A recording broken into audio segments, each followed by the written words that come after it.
कहानी को पूरा समझने के लिए कहानी के पिछले सभी भागों को ज़रूर देखें। उसका लिंक मैं आप लोगों को डिस्क्रिप्शन बॉक्स में दे दूँगी और साथ में कमेंट बॉक्स में पिन भी कर दूँगी, तो आप वहाँ से भी जाकर देख सकते हैं।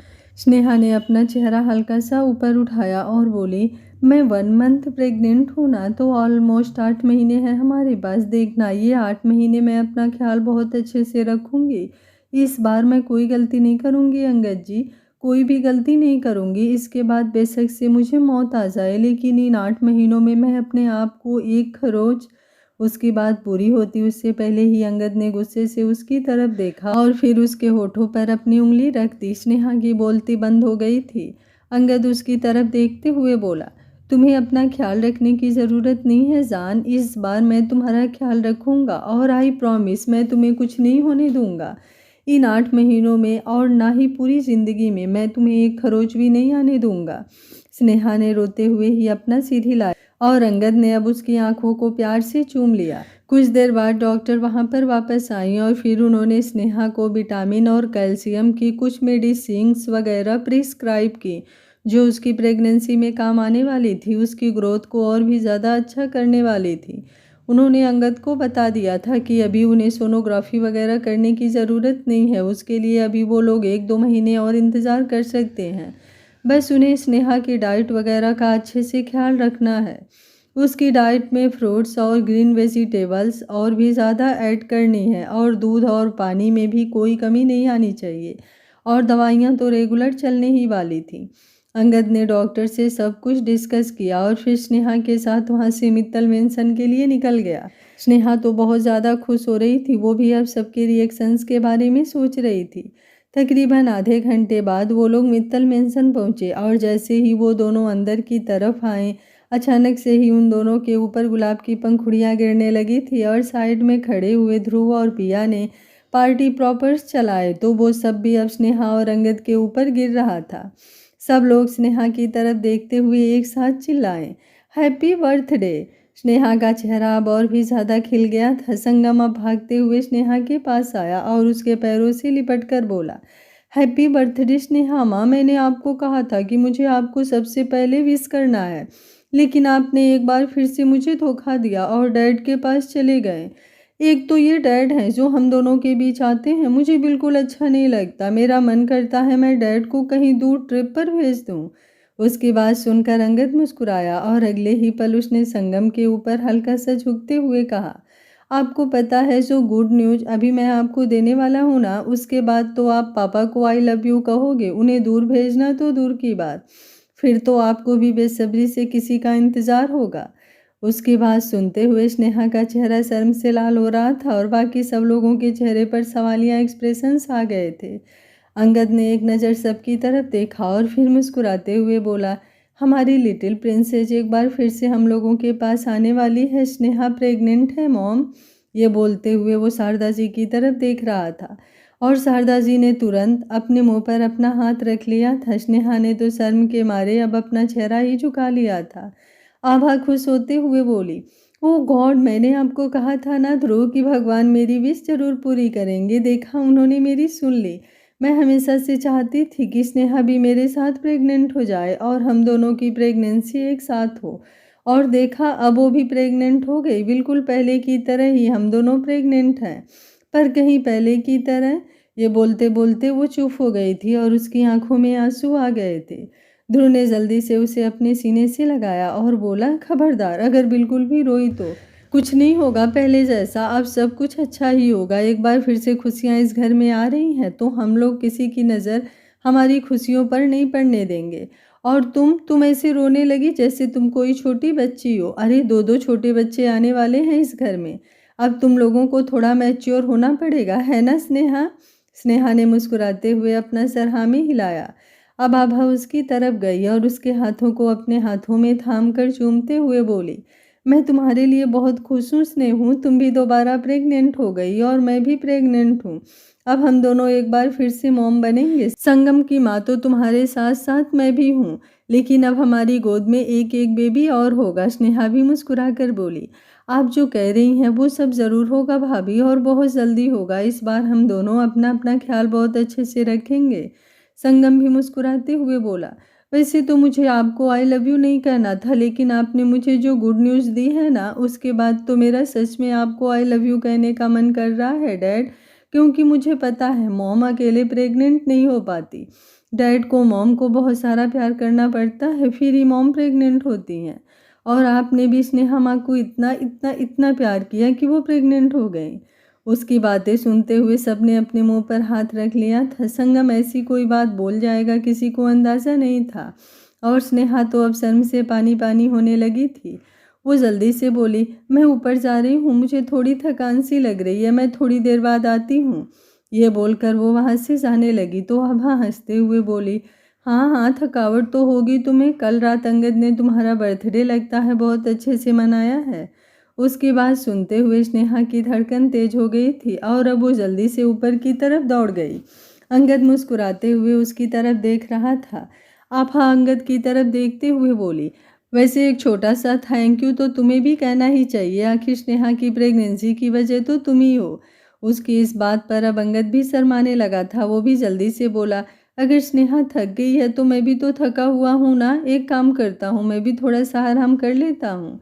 ये बोलकर वो भी जल्दी से ऊपर की तरफ चला गया और अब सब लोग एक बार फिर से हंसने लगे थे। संगम को सोचते हुए बोला, क्या डैड एक बार फिर से स्नेहा माँ को प्यार करेंगे? ऐसे तो फिर स्नेहा माँ एक ही टाइम में दो दो बार प्रेग्नेंट हो जाएंगी। सब लोग उसका सवाल सुनते हुए चुप हो गए थे, लेकिन जैसे ही उसका सवाल खत्म हुआ सबकी हंसी एक बार फिर से छूट गई थी। वहीं दूसरी तरफ अंगद और स्नेहा अपने रूम में थे और दोनों एक दूसरे की बाहों में लिपटे हुए थे। जहां स्नेहा ने अपनी बाहों को अंगद की गर्दन पर लपेट रखा था, वहीं अंगद ने अपनी बाहों को उसकी कमर पर कसा हुआ था। वो बस एक दूसरे को देखे जा रहे थे और नज़रों ही नज़रों में एक दूसरे पर अपना प्यार बरसाए जा रहे थे। और फिर अंगद स्नेहा के चेहरे पर झुका और उसे चूमने लगा। रात के वक्त मित्तल मेंशन के गार्डन एरिया में एक तरफ बोन फायर जला हुआ था तो दूसरी तरफ खाने की स्टॉल वगैरह लगी हुई थी। वहाँ आज एक छोटा सा गेट टुगेदर हो रहा था, जिसमें ज़्यादा लोग नहीं, बस मित्तल और व्यास फैमिली के लोग ही शामिल थे और सब लोग स्नेहा को कांग्रेचुलेशंस कर रहे थे।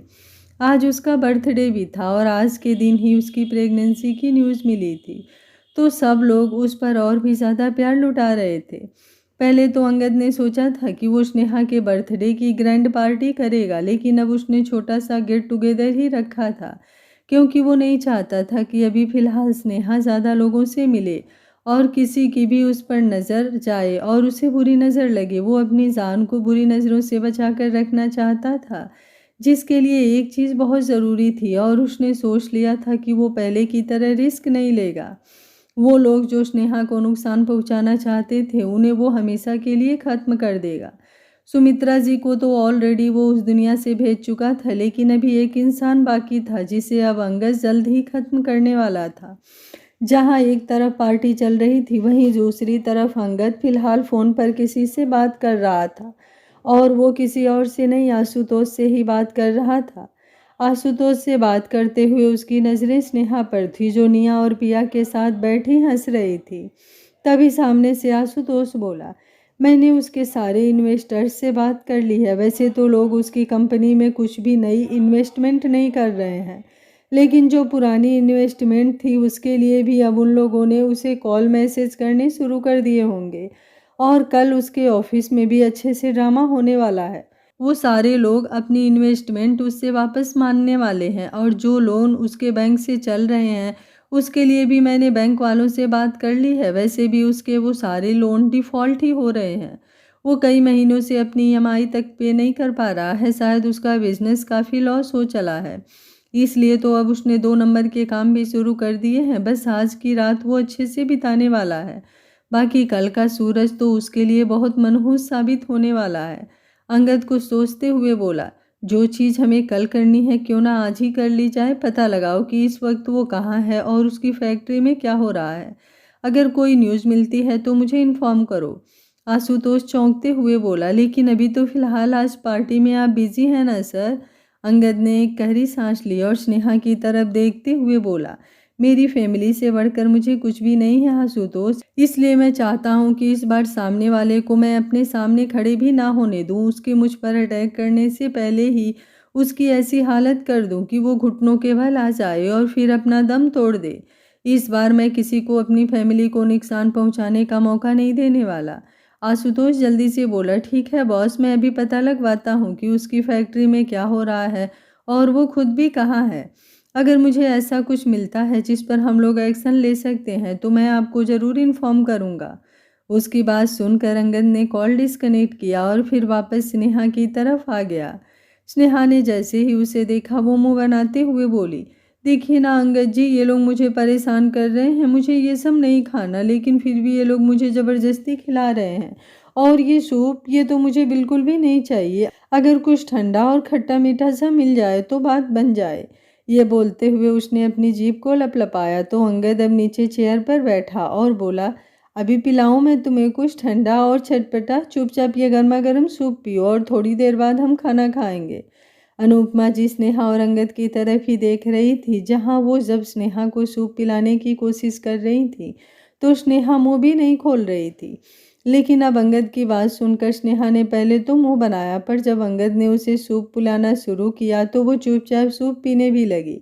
शारदा जी मुस्कुराते हुए बोली, इससे ज़्यादा और चाहिए ही क्या? बस ये दोनों एक दूसरे की बात मानते रहें, एक दूसरे को प्यार करते रहें और एक दूसरे के साथ खुश रहें।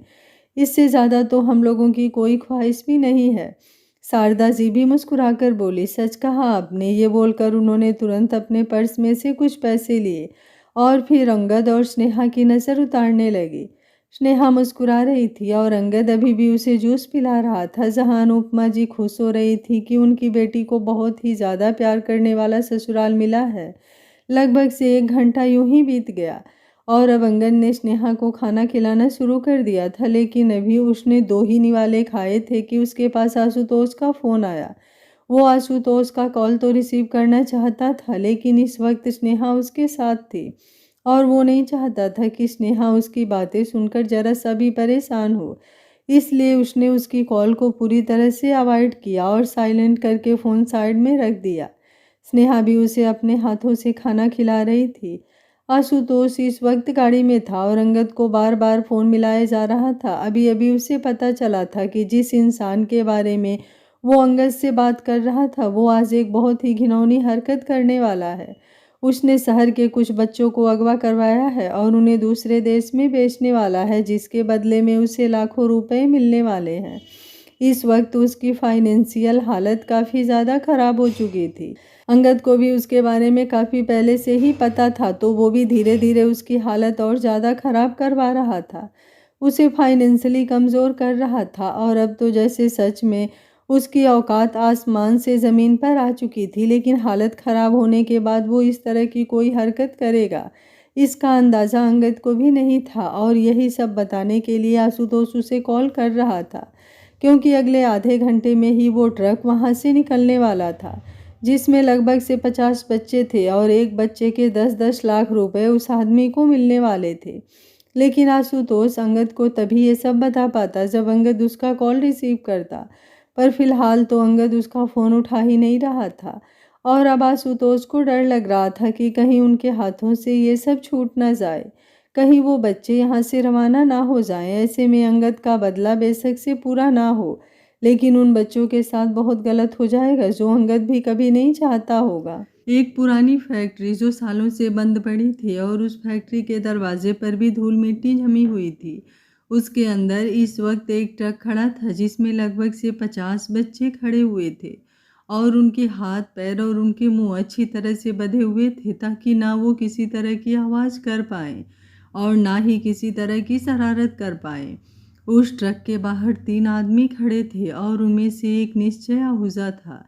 निश्चय आहूजा वही आदमी जो स्नेहा के पीछे पड़ा हुआ था, जिसने स्नेहा को बहुत बार परेशान करने की कोशिश की थी और जिसे अंगद ने अच्छा खासा सबक भी सिखाया था। वो अपने आदमियों की तरफ देखते हुए बोला, ये ट्रक बीच में कहीं भी रुकना नहीं चाहिए। अगर कोई इस ट्रक को रोकने की कोशिश भी करे तो तुरंत वहां से भाग जाओ, लेकिन ये ट्रक ना तो किसी के हाथ में आना चाहिए और ना ही किसी जगह पर रुकना चाहिए।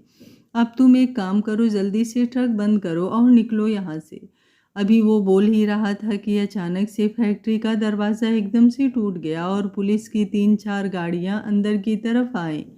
अपने सामने इतनी सारी पुलिस देखकर निश्चय आहूजा के चेहरे का रंग उड़ गया था। उसके लिए ये ट्रक अपनी लोकेशन पर जाना बहुत ज़्यादा ज़रूरी था, क्योंकि यहाँ से उसे बहुत सारे पैसे मिलने वाले थे। एक बच्चे के 10 लाख रुपए थे, तो 50 बच्चों के लगभग से 5 करोड़ मिलने वाले थे उसे।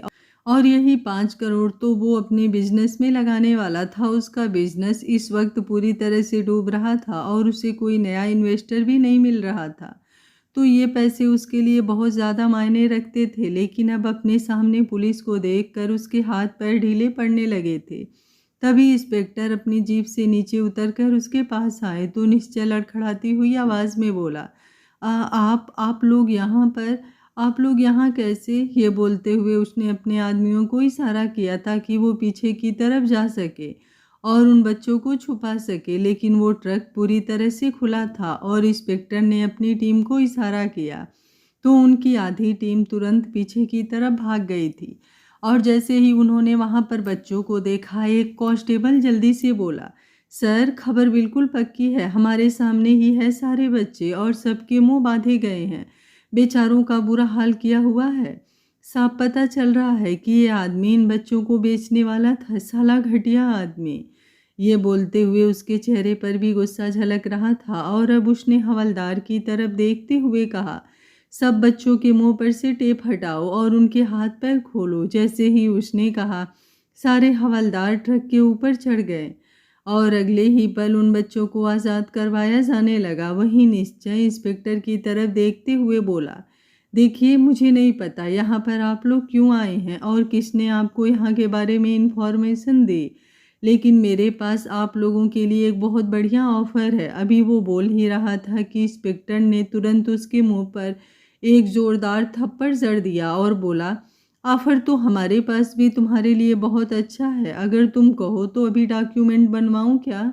निश्चय आहूजा ने अपने गाल पर अपना हाथ रख दिया था और अब एक गाड़ी वहां पर और आई और उस गाड़ी में से अंगद बाहर निकला। उसके चेहरे पर काफ़ी परेशानी झलक रही थी, क्योंकि उसे डर था कि कहीं वो बच्चे वहां से निकल ना जाए।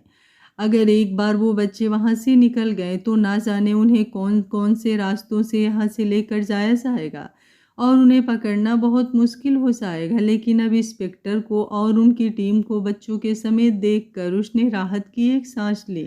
और अब आशुतोष भी दूसरी गाड़ी से निकलकर भागते हुए वहां पर आया। वो भी उन बच्चों को देखकर मुस्कुरा रहा था और वो बच्चे अब बुरी तरह से रोने लगे थे। इंस्पेक्टर ने निश्चय की तरफ देखते हुए कहा, "क्या हुआ? अब तेरी जुबान नहीं खुल रही? अभी भी कोई ऑफर है क्या तेरे पास?" निश्चय गुस्से से कांपते हुए अंगद की तरफ देख रहा था। वो दांत पीसते हुए बोला, "मतलब ये सब कुछ तुमने करवाया है? तुमने ही पुलिस को खबर दी?" उसकी बात पूरी होती उससे पहले ही अंगद उसके बिल्कुल करीब हुआ और उसके चेहरे पर थोड़ा सा झुकते हुए बोला, "मेरा मन तो कर रहा है कि मैं अभी इसी वक्त तेरी जान ले लूं, लेकिन नहीं, इतनी आसानी से तेरी जान नहीं ले सकता मैं। तुझे तो पहले पुलिस स्टेशन लेकर जाया जाएगा और उसके बाद मैं खुद तुझे नरक भेजूंगा।" उसकी बात पर निश्चय तुरंत बोला, "लेकिन मैंने तेरा क्या बिगाड़ा है? हमारी दुश्मनी तो वहीं पर खत्म हो गई थी ना, जहां पर तूने मेरी कुत्तों की तरह पिटाई की थी। तो अब तू क्यों मेरे पीछे लगा हुआ है? मैंने तेरे धंधे में टांग अड़ाई क्या? तू क्या बिजनेस कर रहा है और क्या नहीं? मैंने कभी..." उसकी बात पूरी होती उससे पहले ही अंगद दांत पीसते हुए बोला, "क्या तुझे नहीं पता तूने मेरे साथ क्या क्या किया है? मेरी चाची सुमित्रा मित्तल के साथ मिलकर मेरी हंसती खेलती दुनिया को बर्बाद कर दिया था और अभी भी तू मुझसे पूछ रहा है कि तूने क्या किया है?" उसकी बात सुनकर निश्चय के होश उड़ गए थे। मतलब अंगद को उसके बारे में सब कुछ पता था। और अब अंगद दांत पीसते हुए बोला, "तुझे पता है मैं यहाँ पर क्यों खुद को शांत रखे खड़ा हूँ? क्योंकि मैं नहीं चाहता कि इन बच्चों के दिल में जरा सा भी डर पैदा हो। बच्चों के दिल कितने नाजुक होते हैं ये मैं बहुत अच्छी तरह से जानता हूँ, लेकिन इसका मतलब ये नहीं कि मैं तुझसे हिसाब नहीं करूँगा। तुझसे हिसाब तो मैं बहुत अच्छे से करूँगा। Just wait and watch. Nishchay Ahuja, Angad Mittal क्या चीज़ है ये तुम्हें बहुत जल्दी पता चलेगा।" ये बोलकर वो एक कदम पीछे हो गया था और निश्चय बस उसकी तरफ देखता रह गया। वो जानता था कि अगर एक बार वो पुलिस स्टेशन चला गया तो वो वहां से बच नहीं पाएगा अंगद उसे बाहर ही नहीं आने देगा और उसके पास इस वक्त इतने पैसे भी नहीं थे कि वो वकीलों को पैसे खिला सके। तो उसने अब अपनी नज़रों को इधर उधर घुमाया और फिर तुरंत वहां से भागने की कोशिश करने लगा। अंगद के होठों पर तिरछी मुस्कुराहट थी। अगले ही पल उसने इंस्पेक्टर की तरफ इशारा किया तो इंस्पेक्टर ने अपना चेहरा हाँ में हिलाया और तुरंत अपनी गन निकाली और अगले ही पल उन्होंने निश्चय के पैर पर शूट कर दिया। निश्चय दर्द से तड़पते हुए सीधा जमीन पर गिरा। अंगद गहरी मुस्कुराहट के साथ बोला, अब ये कभी भी कहीं भाग नहीं पाएगा और वैसे भी आज की रात है इसके पास, कल का दिन तो वैसे भी इसकी ज़िंदगी का आखिरी दिन होगा। इंस्पेक्टर अंगद की तरफ देखते हुए बोला, हमें ये सब सोच समझ कर करना होगा। मैं नहीं चाहता कि इन सब में आपका नाम इन्वॉल्व हो, तो आप फिक्र मत कीजिए, मैं सब कुछ संभाल लूँगा। आप बस फ्री होकर पुलिस स्टेशन आ जाइएगा, उसके बाद देखते हैं हमें इसका करना क्या है। अंगद ने अपना चेहरा हाँ में हिलाया और इंस्पेक्टर ने अब अपने स्टाफ को इशारा किया तो वो लोग तुरंत निश्चय की तरफ बढ़ गए। आशुतोष उन बच्चों की तरफ देखते हुए बोला, थैंक गॉड आप वक्त रखते यहाँ पर आ गए और आपने पुलिस को इन्फॉर्म कर दिया बस, वरना आज ये बच्चे हमारे हाथ से निकल जाते और पता नहीं इनके साथ क्या ही होता। जैसे ही उसने कहा उन बच्चों को समझ आ गया था कि उन्हें बचाने वाला कोई और नहीं अंगद ही है। अब वो जल्दी से अंगद की तरफ भागे और उससे लिपट गए। अंगद ने एक दो बच्चों के सिर पर अपना हाथ रखा और बोला, बच्चे बहुत मासूम होते हैं आशुतोष, एक बार अगर इनकी मासूमियत के साथ खिलवाड़ हो जाए तो ये दोबारा कभी अपनी ज़िंदगी नॉर्मल तरह से नहीं जी पाते। इसलिए मैं नहीं चाहता कि अब इन्हें और ज़्यादा तकलीफ हो। तुम जल्दी से जल्दी इन सब के घर वालों का पता लगाओ और इन सबको इनके घर भेजो और हाँ, उनकी फैमिली को 5-5 लाख रुपए भी दे देना ताकि इनका जो भी मेंटली डैमेज हुआ है उन पैसों से इन्हें थोड़ी खुशियाँ मिल सके। उसकी बात पर आशुतोष ने अपना सिर हिलाया और फिर अपने फ़ोन से किसी को फ़ोन करने लगा।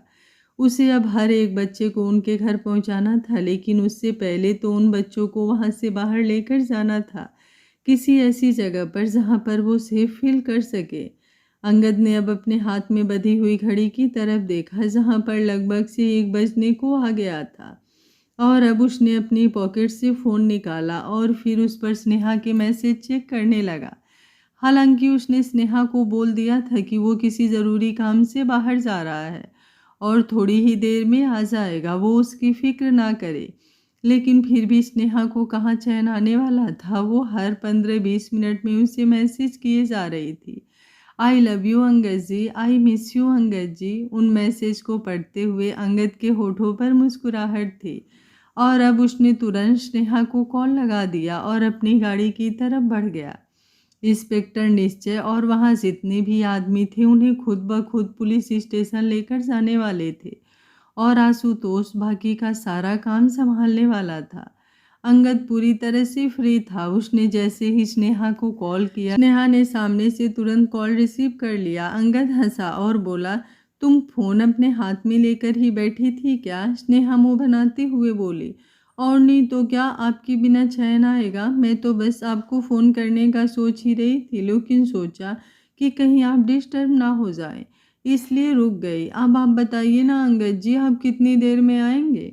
अंगद मुस्कुराते हुए बोला, अगर मैं कहूँ कि मैं आज रात नहीं आने वाला तो? स्नेहा गुस्से से मुँह बनाते हुए बोली, फिर मैं आपसे नाराज़ हो जाऊंगी और मुझे पता है मेरी नाराज़गी आप बर्दाश्त नहीं कर सकते, इसलिए बेशक से जितना मर्जी काम हो उसे छोड़कर आप मेरे पास आ ही जाएंगे।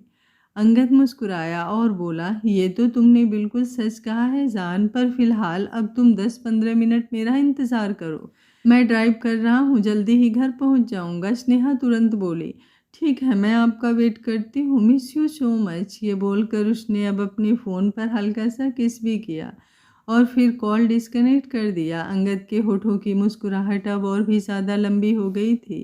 तकरीबन 20 मिनट बाद स्नेहा के रूम का दरवाज़ा खुला और अंगद अंदर की तरफ आया। अंदर आते ही उसकी नज़रें स्नेहा पर थी जो बेड पर आराम से सो रही थी और अब अपने कपड़े रिमूव करने के बाद जैसे ही वो बिस्तर पर आया, स्नेहा की आंखें तुरंत खुल गई थी। वो एकदम से बेचैन हो उठी थी तो अंगद ने जल्दी से उसके गाल पर अपना हाथ रखा और बोला, आराम से जान, डर क्यों रही हो? मैं ही हूँ, स्नेहा उसके सीने में सिमटते हुए बोली। मैं एकदम से डर गई थी अंगद जी कि कहीं कोई और तो नहीं आ गया। अंगद हल्का सा मुस्कुराया और बोला, ऐसे कैसे कोई तुम्हारे पास आ जाएगा मेरे होते हुए? वो हवा भी तुम्हें नहीं छू सकती। जिसे मेरी इजाज़त ना हो तो किसी और को तो यहाँ आकर तुम्हारे पास सोना पॉसिबल ही नहीं है। स्नेहा ने एक गहरी सांस ली और बोली, वो तो मैं जानती हूँ, बस नींद में थोड़ा सा घबरा गई थी। आप ये बताइए, आप किस काम से बाहर गए थे? अंगद ने उसके माथे को चूमा और बोला, कुछ नहीं, बस बिजनेस का काम था, थोड़ी टेंशन थी, लेकिन अब मैं पूरी तरह से टेंशन फ्री हो गया हूँ। अब तो मैं बस तुम्हारी प्रेगनेंसी को एंजॉय करने वाला हूँ। मैं तो सोच रहा हूँ 9 महीने के लिए ऑफिस से लीव ले लूँ। अंगद की बात पर स्नेहा की आंखें बड़ी हो गई और अंगद तुरंत हंसने लगा था। स्नेहा भी अब उसके साथ हंसने लगी थी और यूं ही हंसते हुए वक्त कब बीत गया कुछ पता ही नहीं चला। और अब स्नेहा की प्रेगनेंसी को पूरे 9 महीने पूरे हो गए थे। तकरीबन 2 महीने पहले ही आभा ने एक खूबसूरत से बेबी बॉय को जन्म दिया था और आज सब लोग हॉस्पिटल में थे क्योंकि आज स्नेहा की डिलीवरी होने वाली थी। आज सुबह से ही उसे थोड़ा थोड़ा दर्द था और अब दोपहर होते होते वो उसका दर्द बहुत ज़्यादा बढ़ गया था। इसलिए अंगद तुरंत उसे हॉस्पिटल ले आया था। पिछले कुछ दिनों से वो घर से ही काम कर रहा था ताकि जब भी स्नेहा को लेबर पेन हो तो वो उसके साथ ही हो। इस बार वो बिल्कुल भी रिस्क नहीं ले सकता था। पूरी प्रेगनेंसी में ही उसने स्नेहा का बहुत अच्छा तरह से ख्याल रखा था। उसके मूड स्विंग्स, कभी कभी उसका पैनिक हो जाना और उसकी दवाइयाँ, उसकी डाइट, हर एक चीज़ पर अंगद का अच्छे से ध्यान था। और संगम को भी इन दिनों उसने बहुत प्यार दिया था ताकि उसे ऐसा बिल्कुल ना फील हो कि लिटिल प्रिंसेस के आने की वजह से कोई उस पर ध्यान नहीं दे रहा। सिर्फ अंगद ही नहीं, पूरा परिवार ही इन दिनों संगम पर बहुत अच्छे से ध्यान दे रहा था। संगम भी फिलहाल सबके साथ ही था। वो अंगद की तरफ देखते हुए बोला, हमारी लिटिल प्रिंसेस कब आएगी डैड? मुझसे तो अब और ज़्यादा वेट नहीं हो रहा। प्लीज़ डॉक्टर को कहो ना हमारी लिटिल प्रिंसेस जल्दी ही हमें दे दे। अंगद के चेहरे पर भी हल्की परेशानी झलक रही थी। उसे तो ये भी कंफर्म नहीं था कि उनकी लिटिल प्रिंसेस ही आएगी या फिर कहीं लिटिल प्रिंस ना आ जाए, वरना मित्तल मेंशन में तो बस बॉयज़ का कब्जा हो जाएगा। वहाँ पर कोई बेबी गर्ल तो होगी ही नहीं। शारदा जी हंसते हुए बोली, हाँ, डॉक्टर से कहो कि जल्दी से वो हम लोगों की लिटिल प्रिंसेस को हमें दे और फिर हम उसे लेकर घर जाएं। स्नेहा बाद में आ जाएगी। संगम भड़कते हुए बोला, बिल्कुल भी नहीं दादी माँ, अगर आप लोगों को घर जाना है तो आप बेशक से चले जाना। मैं तो अपनी लिटिल प्रिंसेस के साथ साथ अपनी स्नेहा माँ को भी घर लेकर ही घर आऊँगा। मैं उन्हें एक पल के लिए भी अकेला नहीं छोड़ूंगा। उसकी बातें सुनते हुए अंगद मुस्कुरा रहा था। संगम सबसे ज़्यादा प्यार अपनी स्नेहा माँ से ही करता था।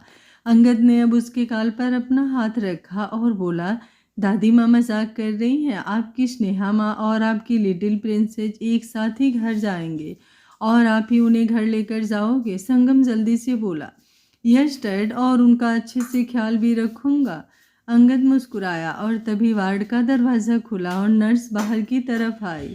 वो मुस्कुराते हुए बोली, कांग्रेचुलेसन्स, आप लोगों को बेबी गर्ल हुई है। बेबी और मदर दोनों पूरी तरह से ठीक हैं।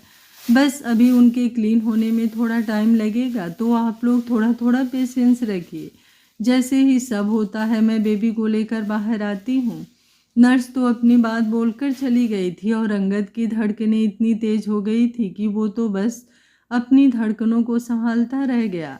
और संगम भी खुशी से नाचने लगा था। वाह, मेरी लिटिल प्रिंसेस आ गई, वाह, मेरी लिटिल प्रिंसेस आ गई, मेरी लिटिल प्रिंसेस आ गई। अब मैं मेरी लिटिल प्रिंसेस के साथ खेलूंगा। मैं बिग ब्रदर बन गया हूँ, मैं बिग ब्रदर बन गया। ये बोलते हुए वो लगातार उछल रहा था और बाकी सब उसे देखकर हंसने लगे थे। अनुपमा जी मुस्कुराते हुए बोली, तुमने अपनी लिटिल प्रिंसेस का नाम तो सोच रखा है ना? तुम अपनी लिटिल प्रिंसेस का नाम क्या रखोगे? संगम जल्दी से बोला, और नहीं तो क्या, मैं तो उसका नाम स्नेहा रखूंगा। एक एक मेरी स्नेहा माँ और एक मेरी लिटिल प्रिंसेस स्नेहा। उसकी बात सुनकर सबने अपना माथा पीट लिया था। संगम स्नेहा को इतना ज़्यादा प्यार करता था कि अब अपने लिटिल प्रिंसेस का नाम भी उसके नाम पर रखने वाला था। पिया मुस्कुराते हुए बोली, तुम्हारा कुछ नहीं हो सकता संगम, तुम तो स्नेहा माँ पगलू हो। ये बोलते हुए उसने उसके गाल को खींचा तो संगम जल्दी से बोला, अरे आप मेरा गाल ऐसे नहीं खींच सकती, अब मैं बिग ब्रदर बन गया हूँ पिया बुई, तो अब मैं बच्चा नहीं हूँ, इसलिए मेरे साथ बच्चों वाला बिहेव मत कीजिएगा। उसकी बात पर सबकी हंसी एक बार फिर से छूट गई और अब सब अंगद की तरफ देखने लगे थे, जो बस दरवाजे की तरफ देख रहा था और उसकी आंखें एकदम लाल हो चुकी थी। इस वक्त उसके दिल में जज्बातों का तूफान उठा हुआ था। उसके सामने ना चाहते हुए भी वो वक्त घूमने लगा था जब उसने तनुश्री को खोया और उसे संगम मिला था, जब तनुश्री के जाने की तकलीफ उसे इतने ज़्यादा हुई थी कि उसने संगम को अपनी गोद में भी नहीं उठाया था। लेकिन अब तो उसके हाथ तड़प रहे थे अपनी लिटिल प्रिंसेस को अपने हाथों में लेने के लिए।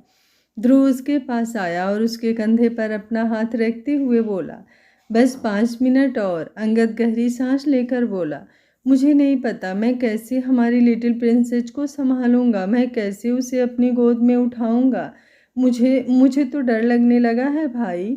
ध्रुव हंसा और बोला, अरे विहान को पिछले 2 महीनों में सबसे ज़्यादा तुमने अपनी गोद में उठाया है और अब अपनी लिटिल प्रिंसेस को उठाते हुए तुम्हें डर लग रहा है। अंगद को इस वक्त काफ़ी एंजाइटी फील हो रही थी। वो तो बस चुप हो गया था और गहरी गहरी सांसें लेते हुए खुद को नॉर्मल करने की कोशिश कर रहा था। और अब दरवाज़ा एक बार फिर से खुला और नर्स उसकी तरफ देखते हुए बोली, पेशेंट को दूसरे वार्ड में शिफ्ट कर दिया गया है, आप लोग साथ वाले रूम में जा सकते हैं। ये बोलते हुए उसने अपनी उंगली से इशारा किया जहां अलग से रूम बना हुआ था और अब सब लोग उस तरफ बढ़ गए। अंगद ने जैसे ही दरवाज़ा खोला उसकी नज़र स्नेहा पर गई, जिसकी बगल में उनकी लिटिल प्रिंसेस लेटी हुई थी और स्नेहा उसकी तरफ देखने की कोशिश कर रही थी लेकिन देख नहीं पा रही थी। और अब उसकी नज़रें अंगद पर गई। उसे देखते ही स्नेहा की आंखों में नमी आ गई थी। ध्रुव ने एक बार फिर से अंगद के कंधे पर अपना हाथ रखा और बोला, तुम जाओ अंदर, हम सब लोग अभी बाहर ही हैं।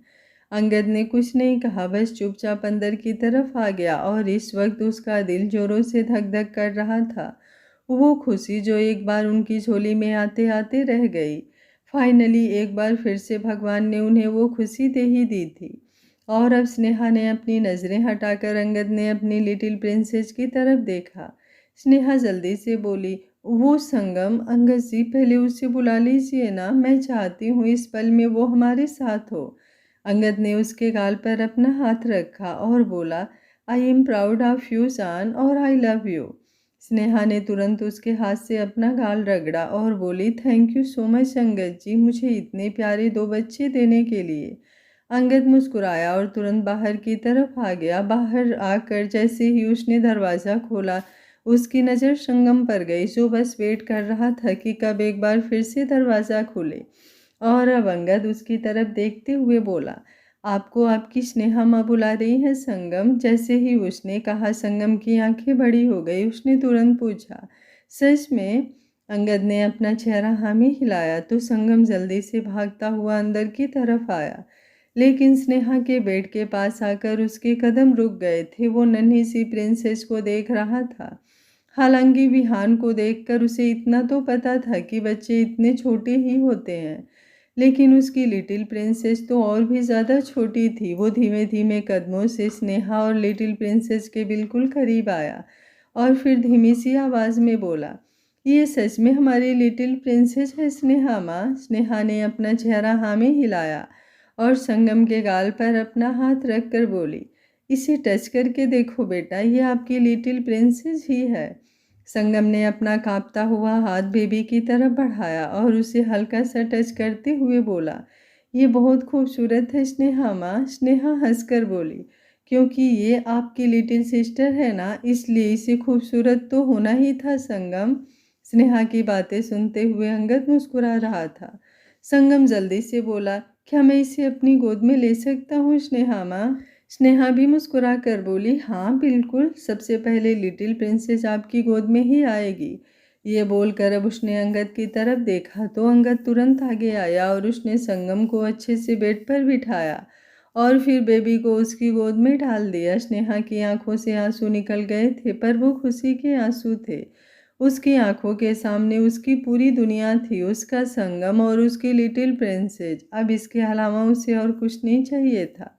उसकी आंखों में आंसू देखकर अंगद तुरंत उसके करीब हुआ और अगले ही पल वो उसके चेहरे पर झुका और उसके माथे को प्यार से चूमकर बोला, तुम्हारे कदमों में अपना सर भी झुका दूं तो कम होगा स्नेहा। तुम्हारा शुक्रिया इस बेजान में जान डालने के लिए।